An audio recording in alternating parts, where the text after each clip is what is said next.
What's up, everybody? This is Devin White, linebacker for the Tampa Bay Buccaneers. You're listening to the LCC Network. Go Bucks.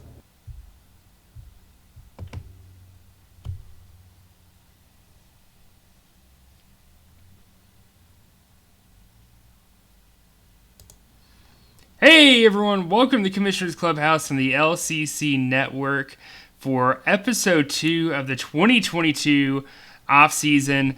And we have got some interesting topics, like always, of course. I mean, it's the LCC offseason, so we never sleep over here.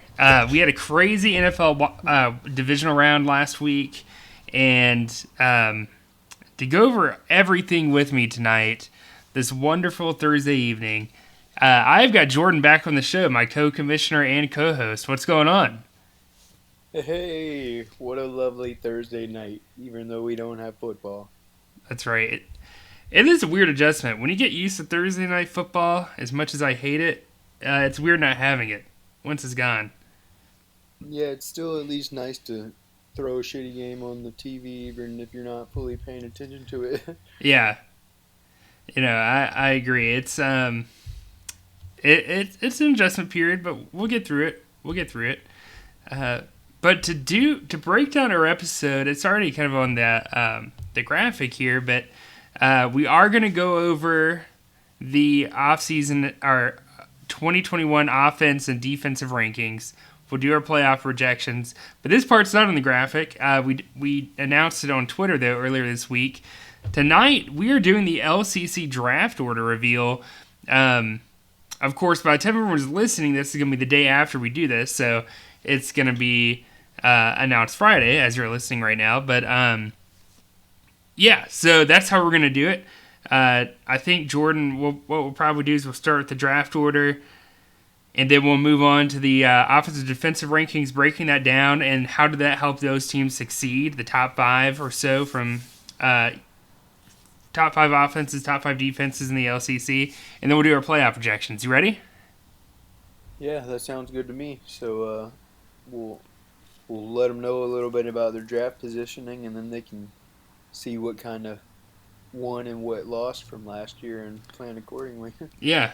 And quick reminder, everyone, payment is due March 4th. If you're planning on sticking around the LCC for this season, of course, if you're listening, chances are you're going to be back. I mean, who would be listening to this podcast if we weren't planning on playing? So just keep that in mind. The sooner you pay, the sooner you can trade. That's the incentive there for everyone. And did we confirm that Jameson's still the treasurer? Yeah, he said he's still willing to do that. Okay. So just go ahead and PayPal that to Jameson. PayPal, Venmo, whatever he wants. Exactly. Whatever works for him and for both of y'all, it doesn't matter to me, honestly. Yeah. But with all that said, let's kick it off and hop into our LCC Draft Order for 2022. Let's go.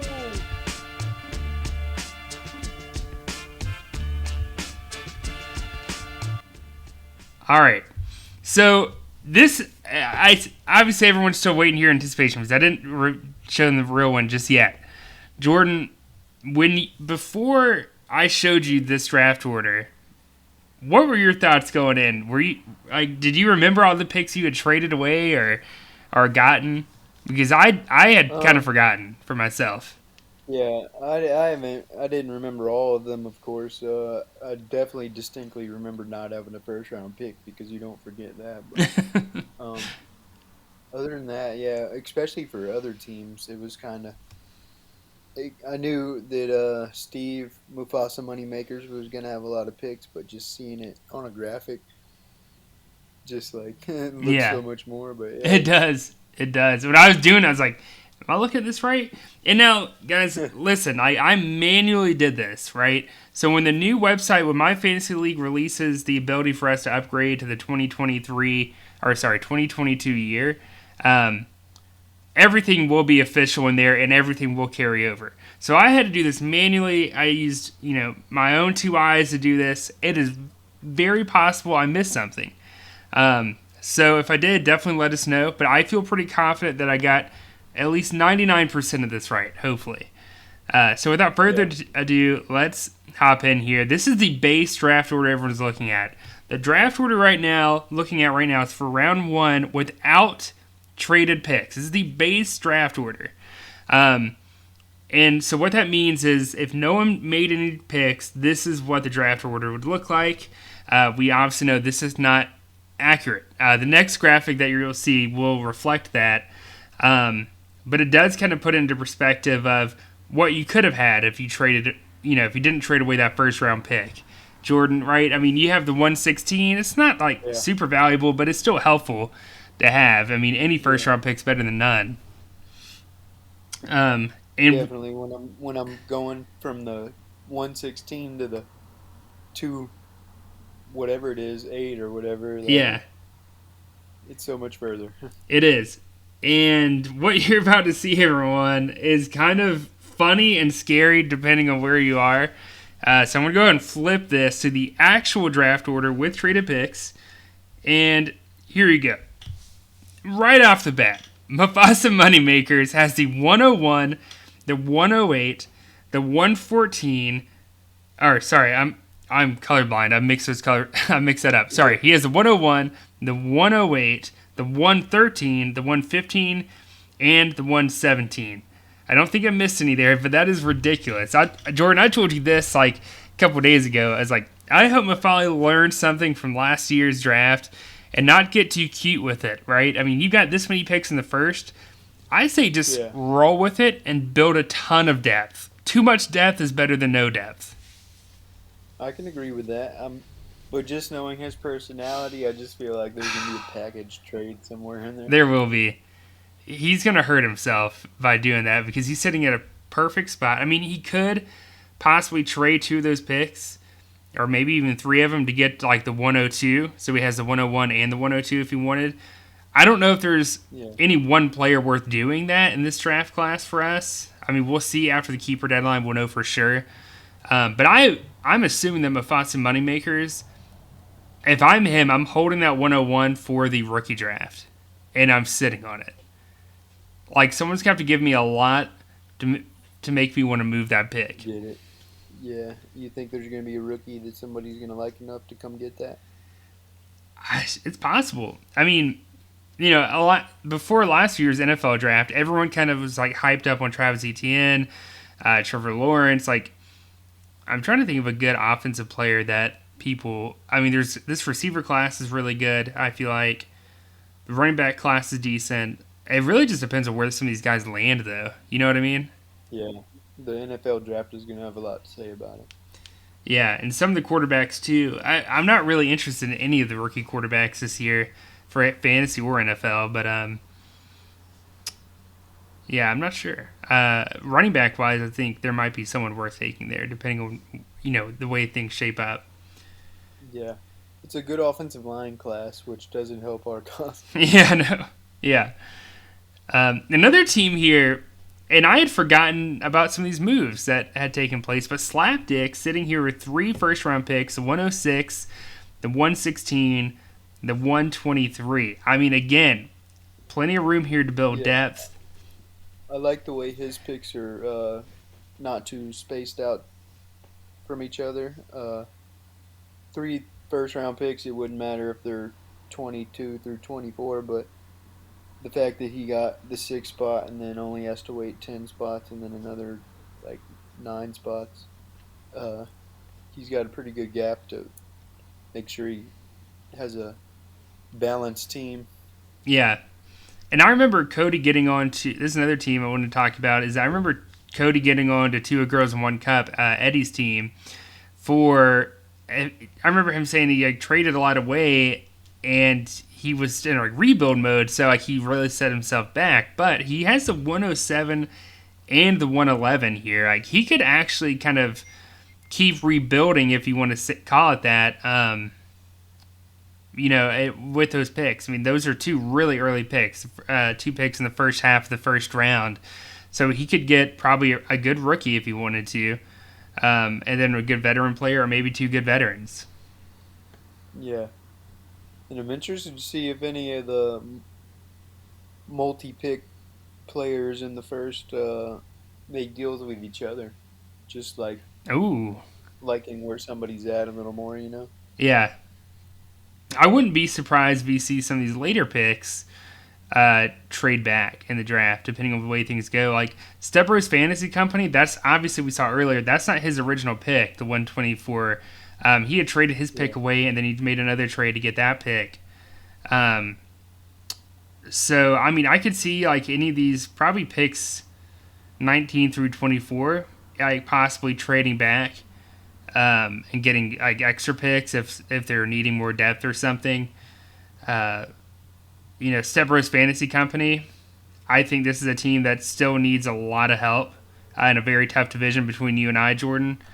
If I'm him, I don't know if the 124 is really worth having. I would probably try to trade that pick and see if you can't get like a second and a third or a second and a fourth or something, just so you can build more depth because that's going to help. A couple like second rounders if somebody likes somebody a lot right there. Yeah. Somebody like Steve would have that capital to make a deal with him with that. Definitely.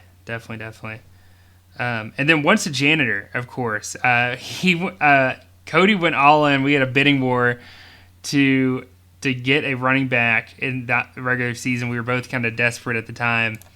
And once a janitor capitalized on that, now he has 2 first-round picks, and you'll see that he's got more than just that later on. But he's got the 114 and the 118. Those picks are pretty close together, honestly. Like I don't think he'll get a good rookie with those picks, or one that he should really take, but he could definitely get 2 good veterans. Yeah, he'll get 2 good starters right there. You just gotta hit on them. Yeah. And I failed to mention this earlier, but this kind of goes without saying for those that know.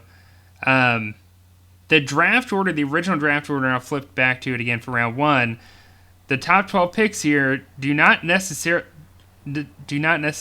reflect the developmental league, or not developmental league, the developmental draft order, if that makes sense. Because that bracket was meant to figure out what that order would be.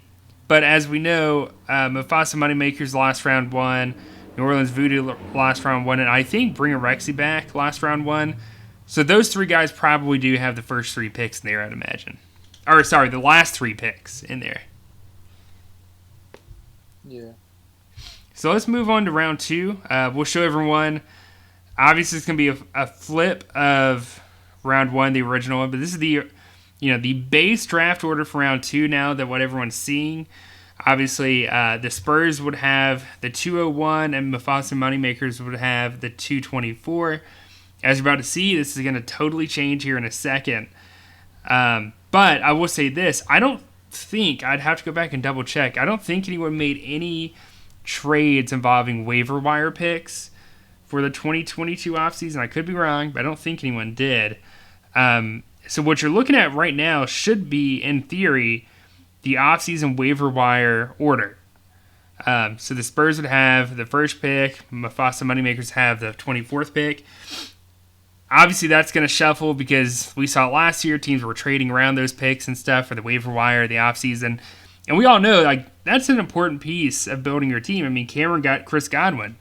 I mean, albeit he got hurt, but, he still had a good season when he was playing, and it definitely was part of his championship run. So keep that in mind for the waiver wire. Again, I don't think anyone made any trades, but I'm sure someone will correct me if I'm wrong when they're listening to this on Friday. But let's go ahead and flip it to the actual second round draft order. And as you can see, one team that we didn't talk about in round 1 but has a heavy presence here in round 2 is Jiu-Jitsu Jesus. He has the 201, the 206. He also has the 215. I had forgotten Matt had made that many trades in the regular season. Yeah, me too, honestly. He stacked up just right outside the first round. So I guess nobody noticed.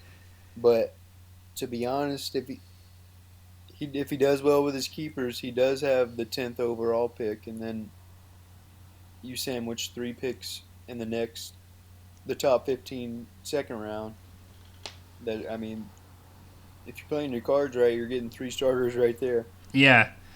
Honestly, if I'm Matt, because of the fact that he's going to have such a late waiver wire pick in the offseason, it might almost be worth trading away several picks after the second round, maybe even one of these second round picks, to move up in the first round of the waiver wire so that you can get a premium player there. It's like I said, like you can get a Chris Godwin-esque player in the offseason waiver wire. It happens every year. So you throw in all those picks in the second round plus your first round pick. I don't know who he's keeping, but we're looking at a Jiu-Jitsu Jesus team, a Matt Legg team that we haven't seen since probably like 2015. Like that good of a team. Might be ready to come back and start sniffing for another title. Exactly.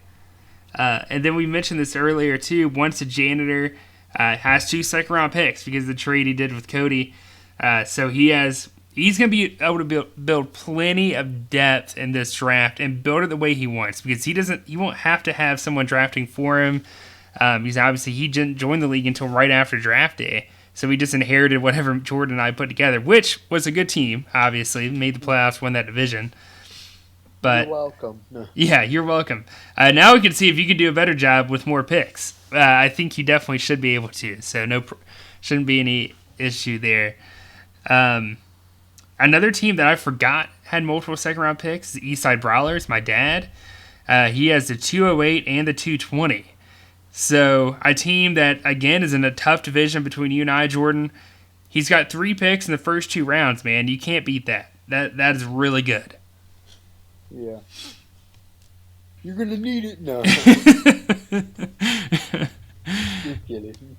And then Mufasa Moneymakers, we already talked about the ungodly amount of picks he has. But he also, on top of that, has 2 second-round picks with the 212 and the 219.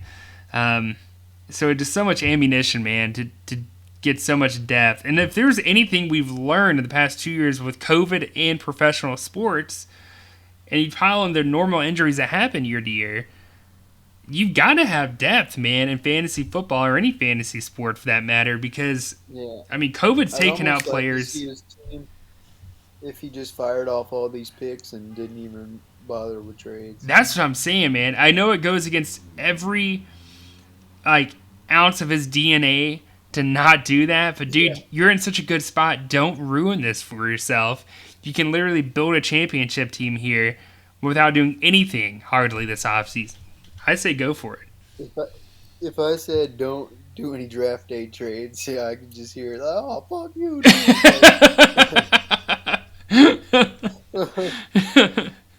No.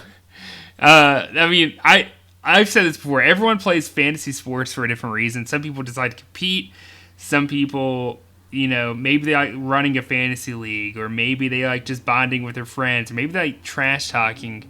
Well, there's another category where it's just trading, people like that, and that's Mafali to a T. I mean, that's literally the reason why he plays fantasy sports. So, yeah. He gets down in the dumps after any deadlines pass. He does. It's a different Mafali after trade deadlines. I think Mafali could live in the offseason, honestly, and be happy. Yeah. He really could. Just build teams and then sell them. And then Cameron had traded away, like we talked about, his 201 to Matt. But he ended up with a 221, so he still has a second-round pick. He didn't go empty-handed here. So good for him. I forgot the trade he must have done to get that, but if we missed anything, guys, let us know. Again, the official draft order will be reflected accurately, 100% accurately, on the 2022 website. My Fantasy League historically has published that the week after the Super Bowl, 1 to 2 weeks after. So I would imagine sometime in mid to late February, Jordan and I should be able to upgrade the site. I'll probably make some changes to it here and there, but for the most part, just give us, I would say, till like late February, and we'll definitely have the new website up and everything, and then everyone will be able to see player rankings based on the scoring changes, which will reflect your accurate, 100% accurate keeper values and your draft picks. So bear with us. We're almost there. No one wants to see the NFL season come to an end, but that does mean we can kind of really, really gear up in our off season and have more fun with it. Yeah. Start discussions. Yeah. So that's pretty much it. Oh, and then I almost forgot this, but Step Bros Fantasy Company also has multiple picks here in the second round with the 218 and the 224. That's good for him. Again, we talked about him needing picks. So he's got, I think I said earlier, like 2 first-round picks, 2 second-round picks.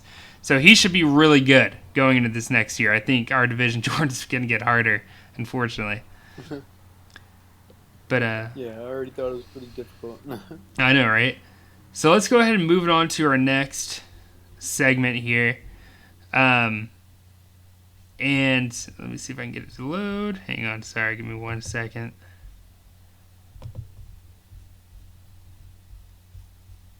All right, there we go. All right, so we're going to dive into our next segment where we're going to break down the LCC top 5 offenses and top 5 defenses from 2021 and how these teams performed.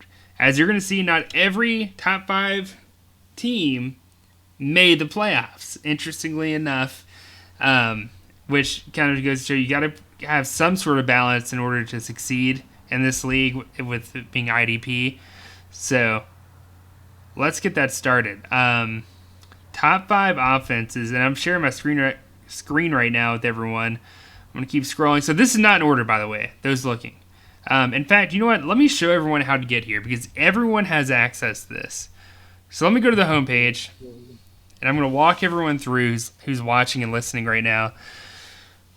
This will take a second to load. But you get to the LCC homepage on myfantasyleague.com, and you'll see right here, and you can do this on your cell phone too, you click on reports. I don't know if you can see my cursor right now.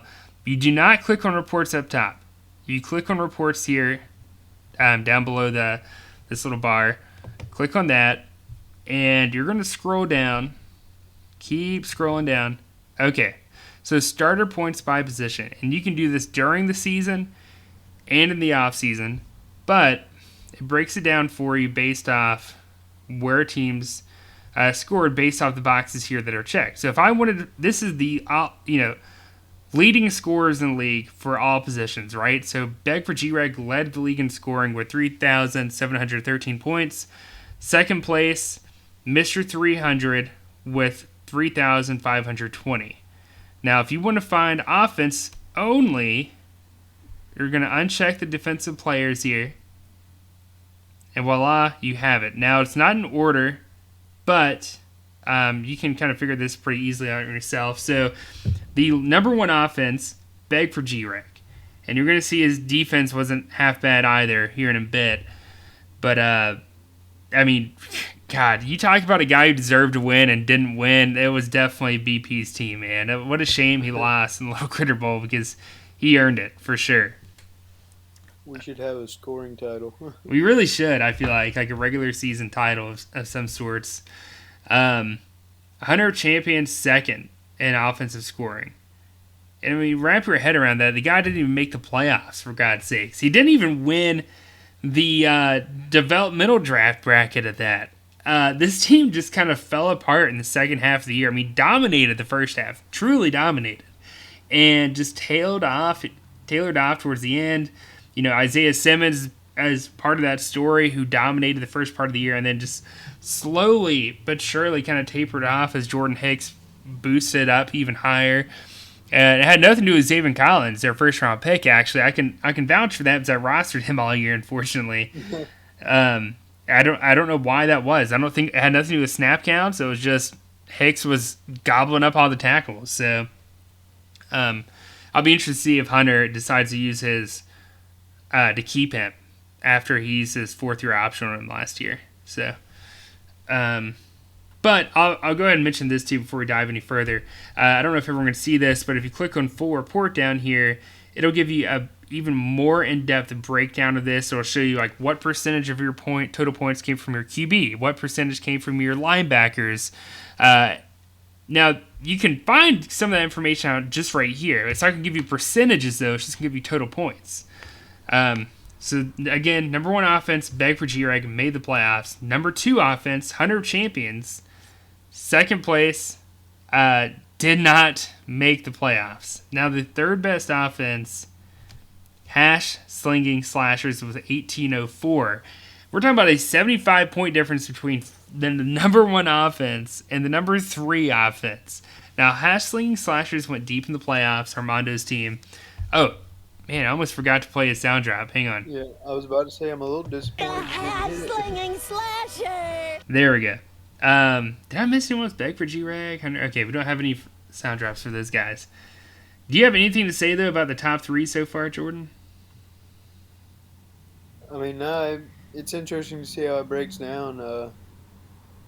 Just for Hunter to be up there, like, I'm interested to see where his defense fell, you know what I mean? Yeah.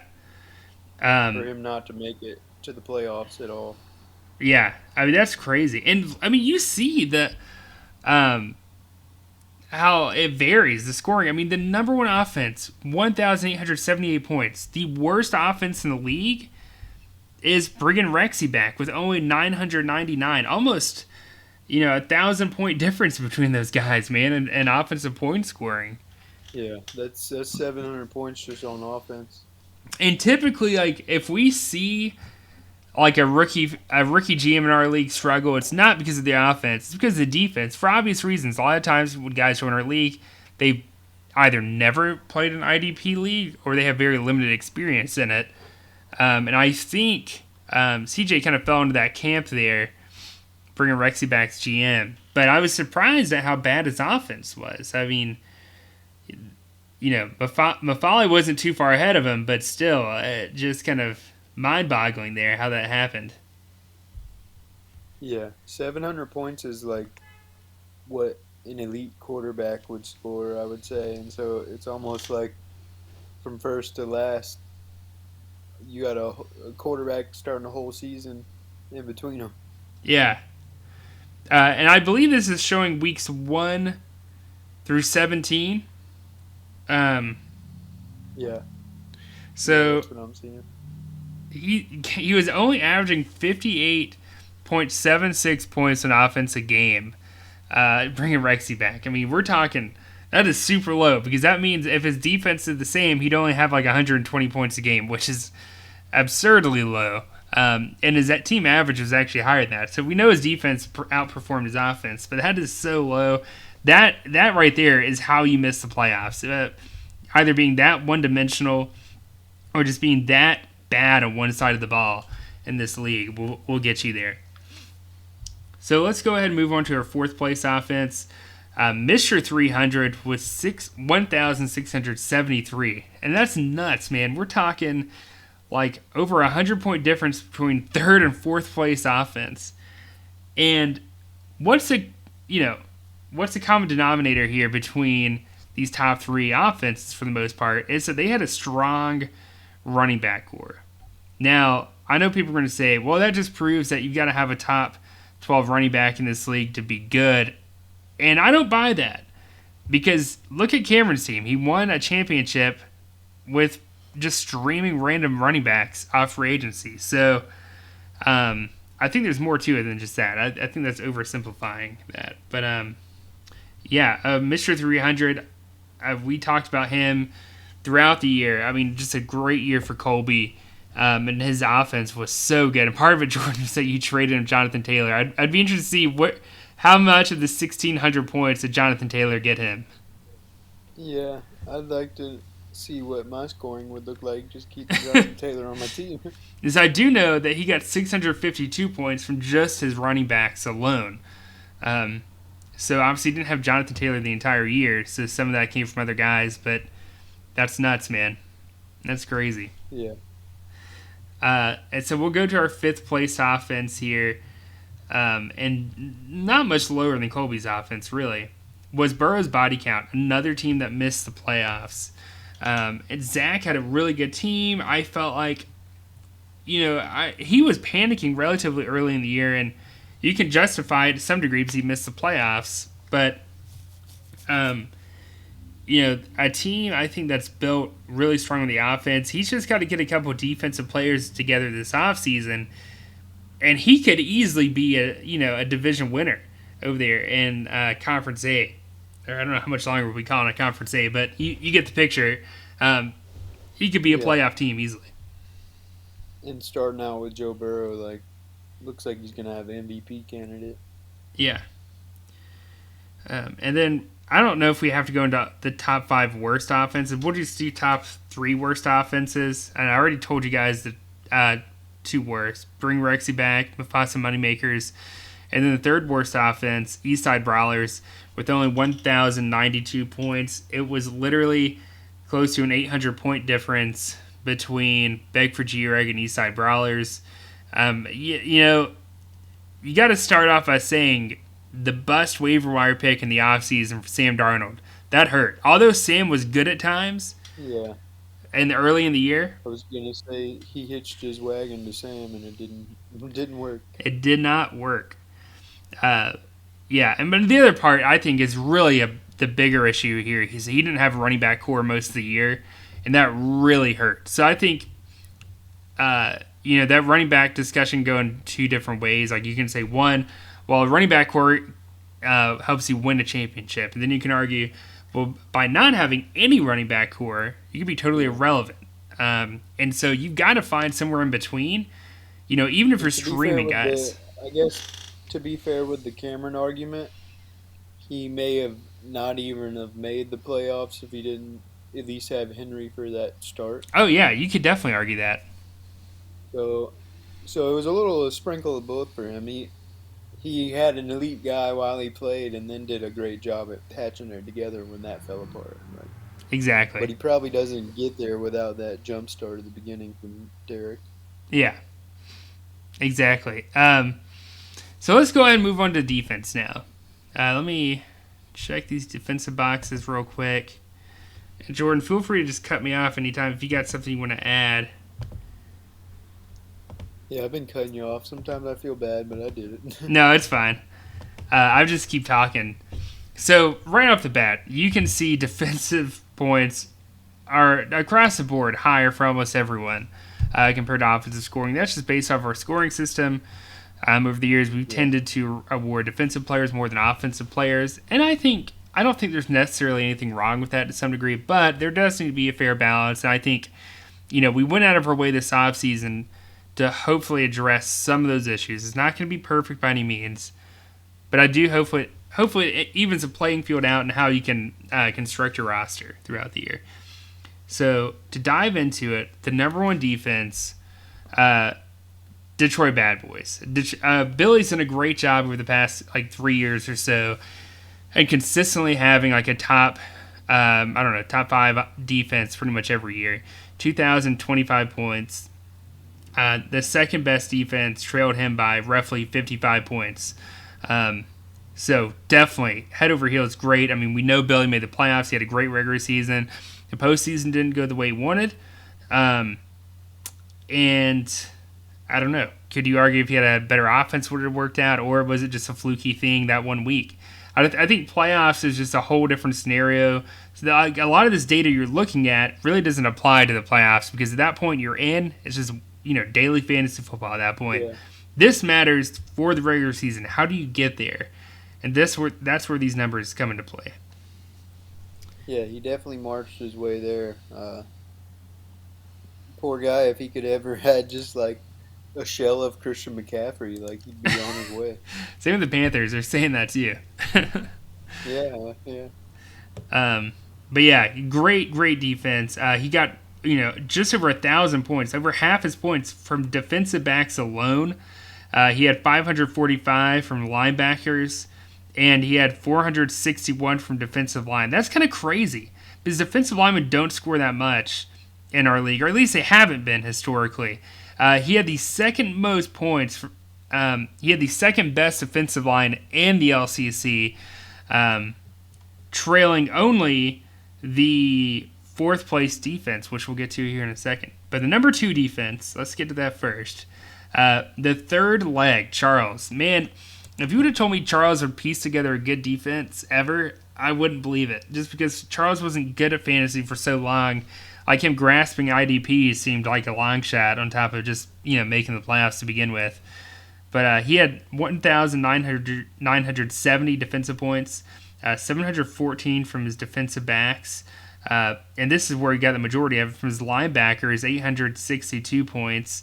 And defensive line, he had 394. Charles, man, another guy who just kind of got robbed in the playoffs, like a lot of people do when you dominate the regular season for some reason.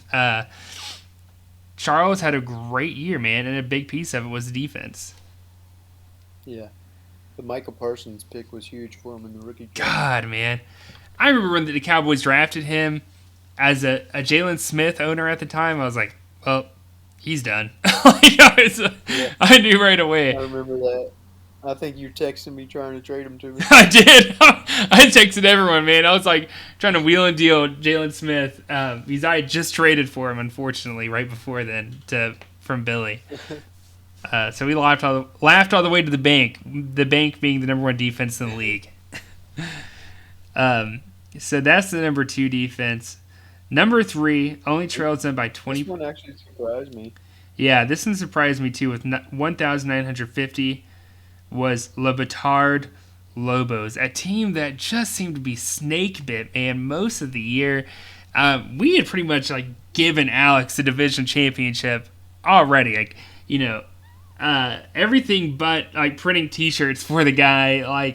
We had said he's gonna win the division because Jameson was trying to tank and sell his team away for future picks when he started out rough.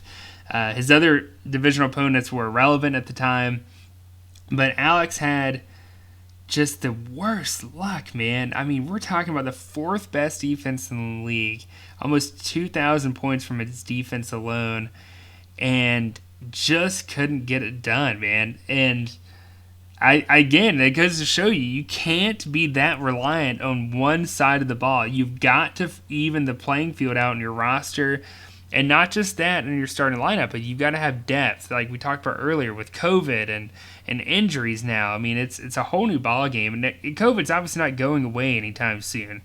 So I think you just have to assume that it's here to stay, unfortunately, for fantasy sports and sports. I thought it left. I know, right? But Alex had over 1,000 points from his defensive backs, 1,020 to be exact. He had 543 from his linebackers and 378 from defensive line. A great defense, man. I mean, he did in his second year. He totally he figured out. He cracked the IDP code. He put together a good defense. I'm looking forward to see what he does because we've seen some guys just go up and down with their defensive rankings of the year, and there's some guys who are perennially dominant on defense. And it's even if they try to shed some of the weight on defense and build it up on offense, they just can't help it. Their defense is just always good. Billy Ray's one of them. I'm one of them. And I'm interested to see if Alex is one of those guys who consistently has a good defense. Yeah. Good luck to you. Yeah. The number is 1, 2, 3. Okay. Number 4 defense in the league, the Steel Curtain with 1,931. And this is honestly probably one of the most balanced defenses in the league. It's not the highest scoring. I mean, it's 4, so I mean, you can't bat an eye to that. But you got 618 from defensive backs, 766 from linebackers, and had the best defensive line in the league with 547 points. I mean, man, Cody's team was good. And I remember at one time I was like, I don't know if Cody's going to make the playoffs just because he had some bad luck here and there, and Cameron at the beginning of the season was dominating when Derrick Henry was healthy. It just didn't look like anyone had a shot in that division to win it at least. But Cody made the playoffs. He didn't win his division, but his defense is a big, big part of that. Yeah, I know he's proud of his defense, and you got to be with that name with the Steel Curtain. It's kind of expected that you build that side of the ball. But I know he really loves Derwin James, and so I could see he's definitely probably going to be part of the future Steel Curtain. So I expect a repeat going forward, at least the top 5. I agree. Yeah, he's got the pieces, and I would imagine he probably uses at least 2 of his keepers and defensive guys, maybe 3. All right, so let's go to our 5th best defense, and I'm making sure I'm looking at this right, not missing anyone. All right, number 5 is Abusement Park with 1,911. And surprisingly, this is a team. It seems like most teams, if they had a position that led their team, was defensive backs. Not the case for Abusement Park. 579 of his 1,911 points came from defensive backs. 1,028, basically half, came from, or over half, came from linebackers, and only 304 came from defensive line. So if there's any improvement here Abusement Park could make, just that, I without even looking at the roster, obviously you could say defensive line, but I think part of it is how do I maybe move some of the excess depth I have at linebacker to either add more pieces on offense, or can we improve a defensive line or defensive back? Not that he did bad at defensive back, but it would be nice to see him. I think he had 2 good linebackers, obviously, based off the way things went. But he's only going to be able to keep one anyways. I'd imagine he trades one and upgrades somewhere else. Yeah, I can see that. And then wrap it up. Sorry, what were we going to say? I was about to go on to the net. We're going to the bottom 3, right? Yeah. Bottom 3, the worst. Step Bros Fantasy Company. And this is a team, we just talked about them having picks early in this coming draft. This is where he's got to address it. Only getting 423 from your defensive backs is not good.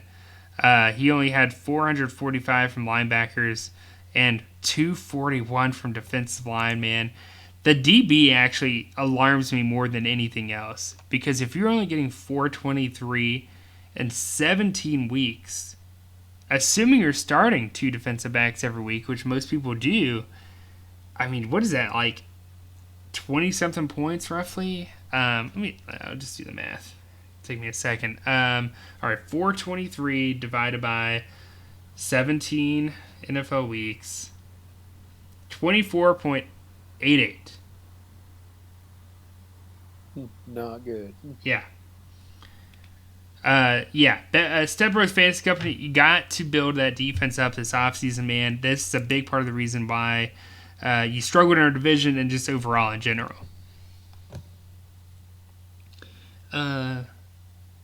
Anything to add, Jordan, before we move on to the next one? No, yeah, he's definitely got to address it to compete, and I think he will. He won't be too stubborn. He won't be the Matt Rule type. So. All right, so the second worst defense, New Orleans Voodoo, 1,254. Now, part of this is, for some reason, he was starting he was flexing his offensive players, and his offense obviously wasn't even that good to begin with. So, New Orleans Voodoo, you got to upgrade in a multitude of positions. I'm not sure exactly where to start, but obviously defense has got to be one of them early in the draft. And I'm just trying to think, man. All right, so he's got 1,254 total defense. 638 came from DBs, which is basically like half. Then you only got 320 from linebackers and 296. The linebackers where it's really weak. I mean, he almost has as many points from his defensive linemen as linebackers in our league that didn't, for the longest time hasn't done a good job of balancing IDP scoring. That's not good. That's not good, man. Yeah, you got to upgrade there at linebacker this offseason. And I think some people would tell you, well, just get someone in the rookie draft. I have always preached that rookie IDP players at the linebacker position at least typically do not perform that great in the first year. There's only a handful of exceptions. But you've seen it the past 2 drafts, man. Several guys. I know you can say, well, Micah Parsons was good. Well, I got Xavier Collins. I would tell you otherwise. Jamin Davis would tell you otherwise. So I think there's more risk than reward there. I would be really nervous to draft at least a rookie linebacker early on, like things have gone. I agree. And then the third worst defense in the league, bring in Rexy back. Not only did he struggle offensively, he struggled defensively too. Man, that's crazy. You know what's funny though? I'm looking at this. Mafali's defense actually was pretty dang good, all things considered, offensively, how the season went. He had 1,400. Pretty well streaming. Yeah. That's interesting, actually.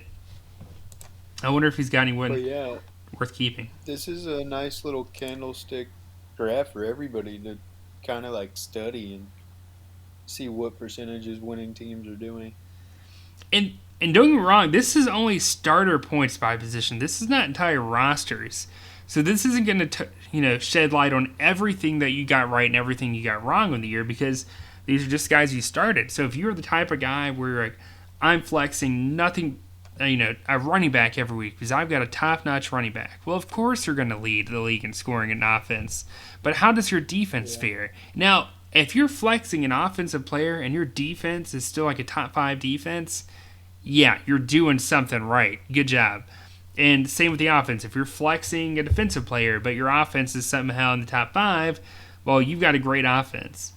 But I think it does go to show you, like, when you have a 1,000-point gap, essentially, from a first to last place team, you've got to study the way if you're that, last place defense or last place offense, you got to study the difference between your team and the best team on that side of the ball. And how do you get as close to that as you can? You may not be able to get there in a year, but you could definitely get there in 2 years for sure. Yeah. Start the rebuild now. Yeah. I'm actually, based off this, I'm really interested to go back and do like a historical thing. Like, who have been the best defenses ever since IDP was a thing in our league. That'd be kind of cool. Yeah. I'm sure it's something we can look up. Yeah. But that's pretty much all we got, guys, for everyone for our week 2 off-season episode.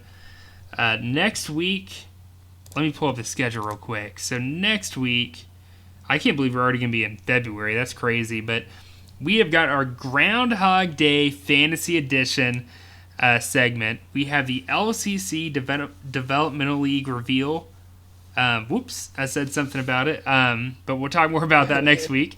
And we got the LCC Hall of Fame point reveal, which I know everyone looks forward to. Even if you're relatively new to your in the league, it's still kind of cool to see, like, how did I stack up against a guy who played in the league like for 3 years or 4 years? Like, am I on par with what they were doing? Am I doing better? Am I doing worse? Like, where is my success mostly coming from? Is it from player success? Is it from winning my division? Is it from winning championships or playoff games, what have you? That's always fun. So that'll be my homework over the next week, is actually to go in and update that, because I haven't looked at it in a while. Yeah. Well, I think we did pretty well breaking everything down to people. Hopefully they're ready for our first episode of February. Yeah, Groundhog Day edition. We'll see you guys in week 3. I almost said best of luck to everyone, but yeah, I guess best of luck in life. Now, do we want the groundhog to see its shadow or not? I kind of like winter. I wouldn't mind an extra week or a month. Is it a month or week? I don't remember. I'll root for make it warm as soon as possible. Okay. I want some more snow. I would love to see some more snow. But yeah, we'll see you guys next week. Stay warm, everyone, or stay cool, depending on where you're at. So I know we got at least one person in Hawaii. So we'll catch you guys next week. Peace.